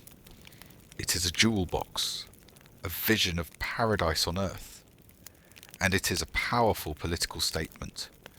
You are now not just a rival to the great mosques of the East. You have surpassed them. The final great Islamic expansion of your form comes at the very end of the 10th century, under the powerful and ruthless vizier, Al-Mansur. He is a military dictator, a man who rules in the name of a weak young caliph. He is a man of immense ambition, but perhaps less refined taste than his predecessors. He decides that you must be made larger still, not for any aesthetic reason, but as a raw display of his own power and piety. He embarks on the largest expansion in your history, adding 8 new naves to the eastern side of your prayer hall, nearly doubling your size once again. But this expansion is different. It is a rush job. It is done for the sake of pure brute force scale. The quality of the craftsmanship is noticeably inferior to the delicate work of Al-Hakam's era. The columns are simpler, the capitals less refined. The red and white pattern of the arches is no longer created with carefully cut brick and stone. It is simply painted on. It is a massive and somewhat crude imitation of your former glory. The expansion is so large that it shifts the entire axis of the mosque. The magnificent mihrab of Al-Hakam, once the central focus of the entire building, is now oddly shunted to the side, no longer in the middle of the great southern wall. You have become a vast and slightly unbalanced giant. You are now the largest mosque in the world outside of Mecca, a seemingly infinite and bewildering forest of over 850 columns. But you have lost some of the intimate, harmonious beauty of your earlier forms. Your final Islamic phase is one of immense and slightly hollow grandeur. The golden age of the Caliphate of Cordoba comes to an end. Al-Andalus fractures into a series of competing, smaller kingdoms. To the north, the Christian kingdoms are growing stronger, their centuries-long campaign of Reconquista slowly pushing south. In the year 1236, the inevitable happens. The armies of King Ferdinand III of Castile conquer the city of Cordoba. A new faith, a new power has come for you. Christian soldiers on horseback ride into your magnificent prayer hall, their iron-shod hooves clattering on the polished marble floors. The king himself is said to have been so overwhelmed by your beauty that he forbade his men from damaging you. You are not torn down, as so many other mosques in conquered lands were. Instead, you are to be converted. You are consecrated as a cathedral, dedicated to the Virgin Mary. The transformation is, at first, a relatively gentle one. The Christian priests recognize the sacred power of your space. They build small chapels and altars in the spaces between your columns. They block off some of the arches with walls to create private worship spaces. For several centuries, you exist in this new state, a mosque that is being used as a cathedral. Your forest of columns, a strange and beautiful backdrop for the Christian mass. You have changed your clothes, but your body remains the same. You've absorbed another layer of history, another faith, into your ancient stones. But the most brutal transformation is yet to come. By the 16th century, the Christian bishops of Cordoba have grown dissatisfied with your form. They do not want to pray in a converted mosque. They want a proper, soaring, light-filled Gothic cathedral, like the ones being built all over Spain. But they do not want to give up the prestigious and beautiful building they already have. So they make a decision of almost unbelievable audacity. They decide to build their new cathedral, not next to you, but inside you. Despite the protests of the city council, the cathedral chapter gets the permission of the young Holy Roman Emperor, Charles V, and they begin the work. They take a sledgehammer to the very heart of your masterpiece. They rip out 63 of your precious columns in the centre of your prayer hall, the glorious section built by Abd al-Rahman II and al-Hakam II. They destroy a vast section of your roof, and in the space they have violently cleared, they begin to build. They construct a massive, soaring, cruciform cathedral nave and transept, a structure of breathtaking Gothic and Renaissance complexity that rises up through the roof of your old prayer hall like a great stone spaceship that has crash-landed in a forest. It is a building within a building, a violent and jarring clash of two entirely different worlds, two entirely different aesthetics. The cool, dark, horizontal, and infinitely repeating space of your Islamic form is shattered by the bright, vertical, and aspiring space of this new Christian heart. When the Emperor Charles V finally visits the completed work, he is said to have been appalled. "You have built what you or others might have built anywhere," he told the bishops, "but you have destroyed something that was unique in the world. You are now a paradox. You are a mosque cathedral, a living testament to the turbulent, layered, and often brutal history of Spain." The Great Mosque of Cordoba is not a monument to a single faith or a single vision. It is a scarified, beautiful, and deeply conflicted soul of a building. It is a palimpsest of stone, where the stories of Roman paganism, Visigothic Christianity, Umayyad Islam, and Spanish Catholicism are all written one on top of the other. It is a testament to the artistic genius of the Great Caliphate, but also to the inexorable and often ruthless march of history. It stands today as a magnificent and unsettling paradox, a forest of columns with a cathedral heart, a building that still whispers the prayers of every god who has ever been worshipped on its ancient and ever-changing sacred ground.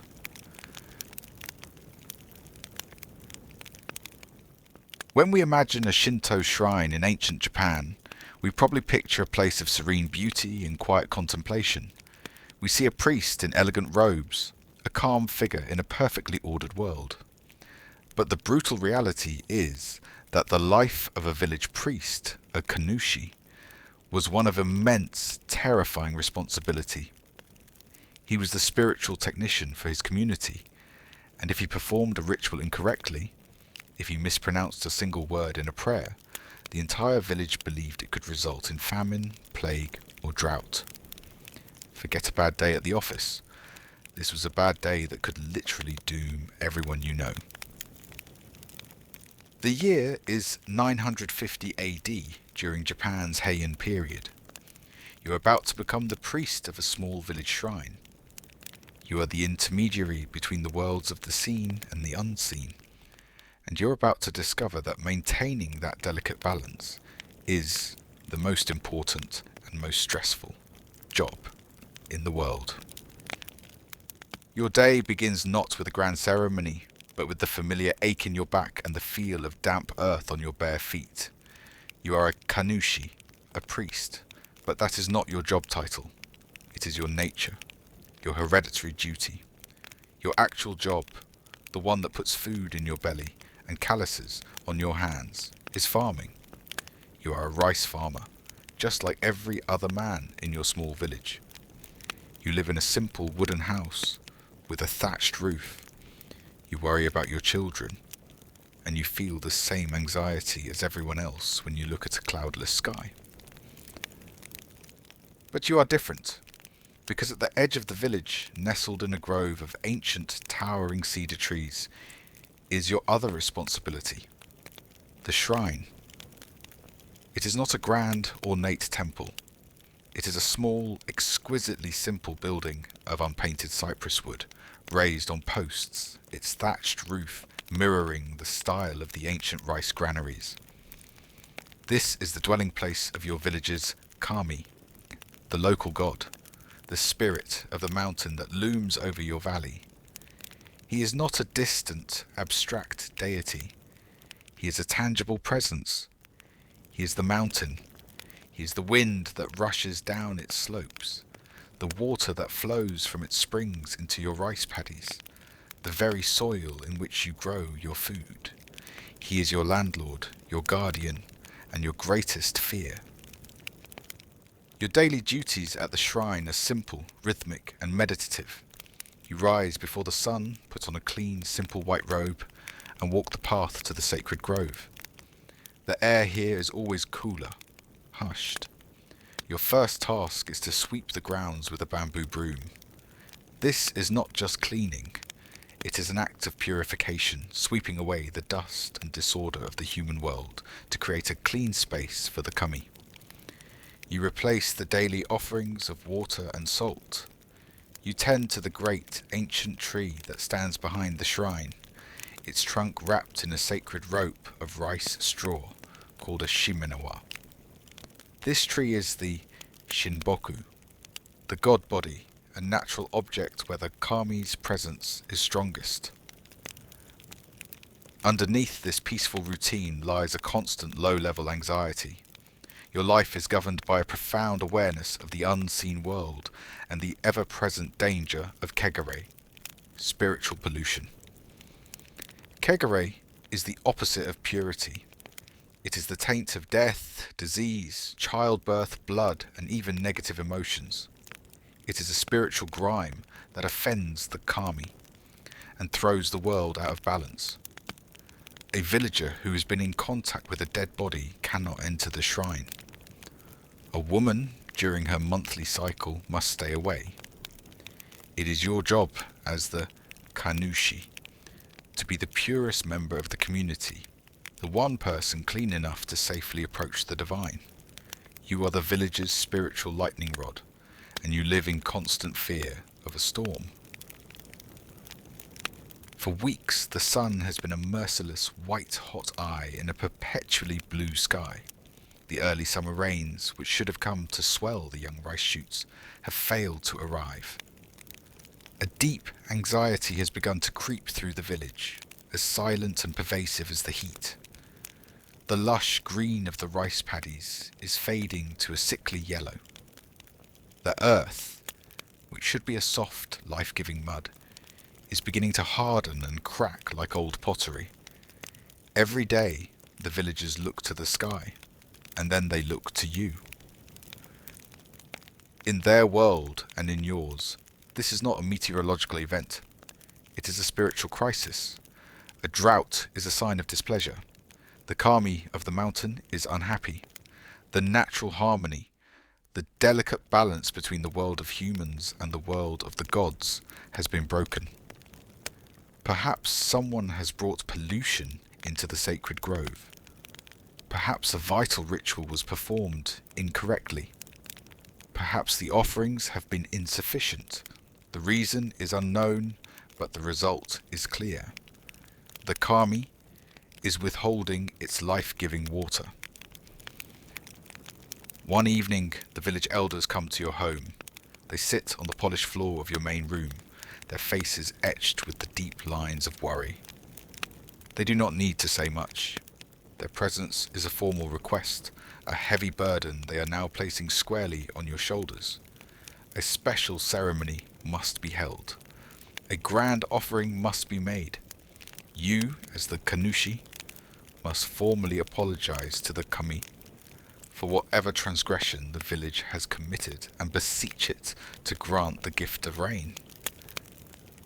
You feel the immense weight of their expectation. This is the core of your existence as a priest. You are the specialist, the one who knows the ancient words and the proper rituals to negotiate with the powerful and often temperamental spirit of the land. If you succeed, the village thrives. If you fail, the rice will wither, and a long, hungry winter of famine awaits. The health and survival of every man, woman, and child in this valley now rests on your ability to perform your sacred duty perfectly. There is no room for error. You bow your head and accept the task. The preparations must begin at once.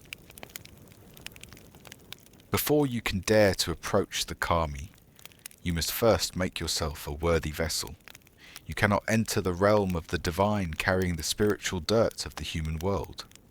You must undergo a period of intense ritual purification known as Kesai. This is a process of physical and spiritual cleansing, a way of stripping away your ordinary self to become a pure conduit between the village and the god. For the next 3 days, you will live a life apart. You move out of your family home and into a small, secluded hut near the shrine, a place used only for these periods of abstinence. You must avoid all contact with potential sources of kagara or pollution. You cannot see your wife or children. You cannot have any contact with anyone who is sick, injured, or has recently been near a dead person. Your life shrinks to a small, controlled, and intensely focused bubble of purity. Even your food is a source of potential contamination. You cannot eat the food cooked on your family's hearth.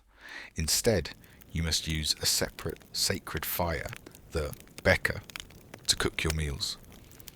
The diet itself is Spartan, simple rice, salt, and pure water. There is no meat, no strong flavors, nothing that might cloud your senses or weigh down your spirit. Every action is deliberate. Every thought is directed towards the upcoming ritual. But the most important act of purification is misuji, the ritual of cleansing by water. Each morning before dawn, you walk to the river that flows from the sacred mountain. The water is achingly cold, a physical shock that takes your breath away. You strip off your simple robes and wade into the current. You plunge yourself completely under the water, letting its pure, life-giving force wash over you. As you do, you chant prayers of purification. You are not just washing dirt from your skin. You are washing the spiritual grime from your soul, the accumulated dust of everyday life, of worries and frustrations and impure thoughts. When you emerge from the water, shivering in the pre-dawn air, you feel lighter, cleaner, and profoundly different. You are no longer just a farmer. You are slowly being transformed into the Kanushi, a being who can stand at the threshold of the two worlds without offending the great powers that lie beyond. This period of isolation and cleansing is draining, but it is essential. It is the only way to ensure that when you finally speak to the Kami, your voice will be pure enough to be heard. While you are purifying your own body and spirit, the sacred space of the shrine must also be prepared. It is not enough for the intermediary to be clean. The very ground on which the ritual will take place must be a perfect, unblemished space, fit for a divine visitor. The shrine is considered the temporary home of the Kami, and you are preparing it as you would for the most honored guest imaginable. You and a few chosen assistants, who have also undergone their own period of lesser purification, set to work. First, a deep and meticulous cleaning is performed. Every surface of the simple wooden hall is wiped down with fresh water. The tatami mats are taken out, beaten to remove any dust, and aired in the sun.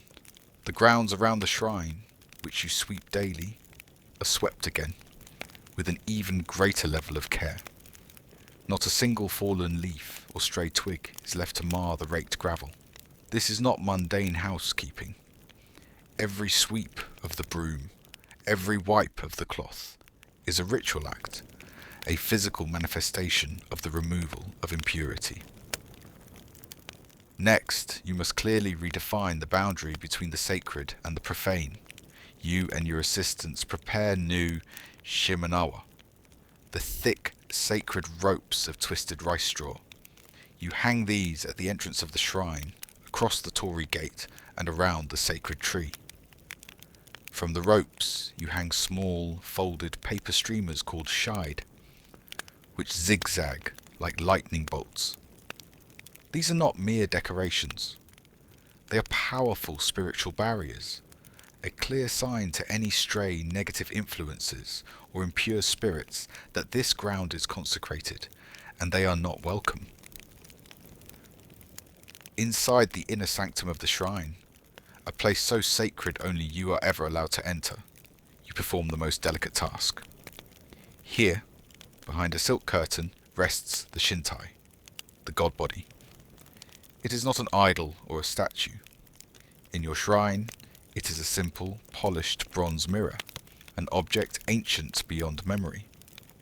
It is not the kami itself, but a sacred object that the kami's spirit can be invited to inhabit. With a soft, clean cloth, you reverently polish its surface until it shines, reflecting the dim light of the inner hall. You are preparing the vessel for the god's arrival. Every action is precise, silent, and filled with a profound sense of awe and responsibility. You are not just cleaning a building, you are preparing an operating theatre for a delicate spiritual surgery. With the priest and the shrine now in a state of ritual purity, you must turn your attention to the offerings, the shinzen. These are not a bribe or a payment to the god. They are a gift, a feast, a tangible expression of the village's respect, devotion, and dependence on the kami. The offerings represent the best of what the community has to offer, the fruits of the land that the kami itself has provided. Their preparation is a sacred ritual in its own right. The most important offering is always rice, but it cannot be just any rice. You go to the village storehouse and select the finest grains from last year's harvest, grains that have been set aside for just such an occasion. This rice is then painstakingly polished, each grain rubbed until the outer bran is completely removed, leaving a mound of perfect gleaming white kernels. This represents the absolute purity and the very essence of your community's livelihood. Next is the sake, the village's best rice wine, brewed with the purest water from the mountain spring, is poured into elegant ceramic flasks. It is the transformed spirit of the rice, an intoxicating gift to gladden the heart of the kami. Water itself is an offering. You and an assistant make a special trip to the source of the river, high up on the sacred mountain, a place where the water emerges directly from the rock. You fill a clean wooden bucket from this spring, water that is believed to be closer to the divine source of life. And salt, a small perfect cone of white salt, is placed on a ceramic dish. In your world, salt is not just a seasoning. It is one of the most powerful purifying agents in existence, used to cleanse spaces and ward off evil. Finally, for a ceremony of this importance, offerings from the wild are needed. A fisherman, after purifying himself, has gone to the river and caught a wild trout, which he presents to you at the shrine. You lay all these offerings out on a simple, unpainted wooden stand. The white of the rice, the cone of salt, the clear water, the gleaming fish, the flasks of sake.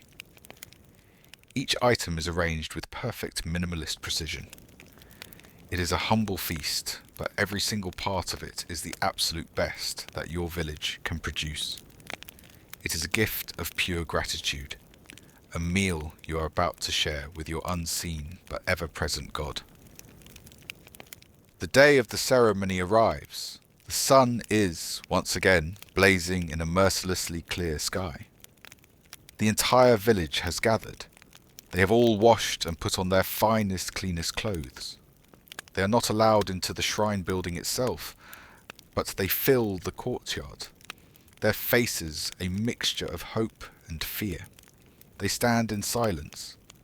Their presence a powerful, focused wave of collective prayer.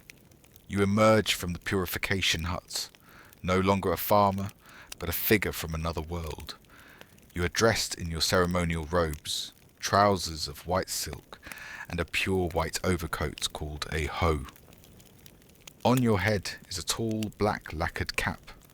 Your every movement is slow, deliberate, and full of ancient meaning. You walk the gravel path to the shrine, your feet clad in wooden clogs. You perform a final purification at the water basin, washing your hands and rinsing your mouth. Then, you approach the main hall. You bow deeply, once, twice. You are now standing at the threshold. You clap your hands twice. A sharp, clear sound that echoes in the silent courtyard. This is not applause. It is a signal, a way of getting the kami's attention, of announcing your presence. Then, with your voice calm, but carrying in the still air, you begin the ritual of summoning. You chant a short, ancient verse, inviting the great kami of the mountain to descend from its high peaks, from the ancient trees and the sacred rocks, and to enter the shrine, to inhabit the polished mirror that waits in the darkness of the inner sanctum. The villagers behind you bow their heads as one. The atmosphere becomes charged, electric. The air itself seems to grow heavy, thick with an unseen presence. A sudden gust of wind rattles the trees of the sacred grove, and the paper shied on the sacred ropes tremble violently. Is it just the wind? Or is it a sign? You feel a prickling on your skin, the sense of being watched by an immense and powerful consciousness. The guest has arrived. The negotiations can begin. The kami has been summoned. The great unseen presence now fills the shrine. Now comes the most difficult and dangerous part of the ceremony. You must communicate with the god. You must present the village's case, offer its apology, and make your desperate plea for rain. This is done through the chanting of the narration, a sacred prayer. You kneel before the closed doors of the inner sanctum. An assistant places a small, unpainted wooden lectern before you. On it, you unroll a scroll of fine paper. The words on the scroll are a script you know by heart, but in a ritual this important, you read them to ensure perfection. You are not praying in a personal, emotional, or spontaneous way. The narration is not a conversation. It is a powerful, magical formula. The language is archaic, a form of Japanese so ancient that many of the villagers listening outside would not understand it. It is poetic, full of beautiful, metaphorical language describing the greatness of the kami and the humility of the people. But it is also incredibly precise, almost like a legal document. It has a specific structure. First, praise for the god. Second, a description of the offerings being given. Third, a clear statement of the request. And finally, a respectful closing. You take a deep, centering breath, and you begin to chant. Your voice is not your own. It is a formal, sonorous, and rhythmic monotone, a sound that seems to come from the depths of time. You chant the words that your father and his father before him have chanted in this very spot for generations. You praise the great spirit of the mountain, who makes the trees grow and the waters flow. You list the perfect offerings, the polished rice, the pure sake, the bounty of the river and the sea, that the villagers have presented with sincere hearts. Then you come to the request. You speak of the suffering of the people, the cracking earth, the wilting rice. You humbly ask the kami to unleash the heavenly water, to let the black clouds gather and bless the fields. The focus required is immense. Your entire being is poured into the recitation of these ancient words. You cannot stumble, you cannot mispronounce a single syllable. To do so would be to break the magic of the formula, to render the entire ritual powerless, or worse, to deliver a garbled, insulting message to a powerful and already displeased deity. The weight of every word, every phrase, is almost a physical pressure. You are weaving a spell of language, and the fate of your village is tangled in its delicate threads. After the last resonating word of the norito has faded into the silence, the formal part of the ritual is over. But a profound question hangs in the air. Did it work? Has the kami heard and accepted the village's plea? A moment of divination is needed to seek a sign, a clue to the god's disposition. You might perform a simple ancient ritual, like lighting a sacred branch and observing the way the smoke rises, or interpreting the cracks that form on a heated deer scapula. Today, you simply stand in silence, listening not with your ears, but with your spirit, for some signal from the great presence that fills the shrine. A feeling of calm, a sense of acceptance, seems to settle over the sacred grove. It is a good sign. Now, the mood of the entire event shifts dramatically. The terrifying, high-stakes negotiation is over. It is time for celebration. It is time for the naurai, the sacred feast. The offerings of food and sake that were just presented to the kami are now brought out. These are no longer just offerings. They have been blessed, imbued with the spirit of the god. By partaking of this food, the villagers are not just eating a meal. They are consuming a blessing. They are sharing a meal with their god, strengthening the bond between them and absorbing a piece of the kami's power and vitality into themselves. The stiff, silent formality of the crowd dissolves. The villagers, their faces now relaxed and hopeful, begin to talk and laugh. Small cups of the blessed sake are passed around, and each person takes a ceremonial sip. The sacred rice is cooked and distributed. It is a moment of profound communal bonding. The shared anxiety and fear that had gripped the village is now transformed into a shared hope and celebration. They have faced a crisis together, and together they have done what is necessary to restore harmony. The feast is not a wild party, but a joyful and reverent meal, a symbol of the renewed and strengthened relationship between the people and the spirit that protects them. As you watch your people, you feel the corners of your mouth lift in a rare smile. For now, your work is done. The last of the sacred sake has been drunk. The last grain of blessed rice has been eaten. The festival is over. As the sun begins to dip towards the western hills, the villagers, their spirits renewed and their bellies full, begin to drift back towards their homes, their voices softer, their steps lighter than when they arrived. But your duty is not yet finished.